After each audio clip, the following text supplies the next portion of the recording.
I wanted to bring in Melissa Vernon here. Melissa Vernon is also from WA Health, but WA Country Health Service. And Melissa, I guess I just wanted to ask you a little bit about, I know that WA Country Health Service has been an early adopter of the patient opinion website, and I just wanted to, I guess, explore a little bit why WA Country Health Service has seen the value in that. Okay. Thank you. Thanks, Pip. So what I wanted to say first off is your story helps us do our job better. And that's what WA Country Health Service, every individual, thank you, wants from the stories. And that's why we've been an early adopter. The other part of being in country health is, we are often early adopters, and that is because we have to be. The reality is that there's a great shortage of clinicians and services compared to the metro. And so we are often in the position of where we will try and make something happen in order to move ahead for consumers and for healthcare access. So that's really why we've got started. But I want to also acknowledge that the District Health Advisory Councils, we've got 23 in country health. They came in when boards were abolished. They've been going for about 11, 12 years now. And they've been very keen the whole way along to start to look at social media. And here's one of their stories. In Kununurra, there was a woman who had a young woman who had had a particularly poor experience at the Kununurra hospital. Oh, sorry, it went, so in Kununurra, there was a young woman who had a particularly poor experience at the local hospital. That story over the weekend went round Facebook 100 times, and there were hundreds of people that had been linked into that. The health service was merrily going along not knowing anything about this story. Luckily, one of our District Health Advisory Council members was on Facebook and alerted us. The operations manager got in touch with the person and invited them to come and talk to those that they needed to talk to. So they came in. That incident was a significant incident. It was followed up directly, and we were then able to follow through with her and have some satisfaction at her level and learning at the hospital level about what had gone on. So for many years, the District Health Advisory Councils have seen the need for social media.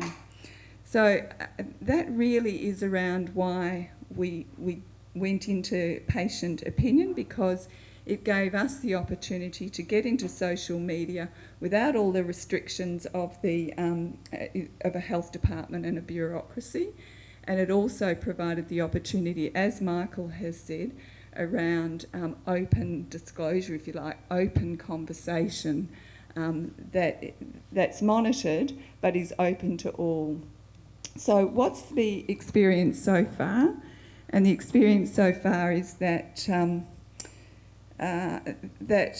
we've had patient opinion in place since December of 2015 in the Kimberley, and in the Midwest and Great Southern since April 2016. We've had so far 25 stories on patient opinion, 19 from the Kimberley, 4 from the Midwest, 2 from the Great Southern. These stories have been read by the public 5,500 times.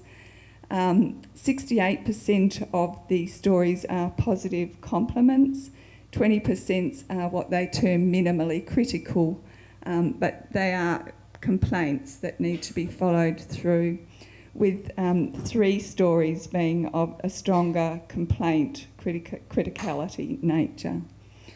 So that project's going to be evaluated starting in June 2016.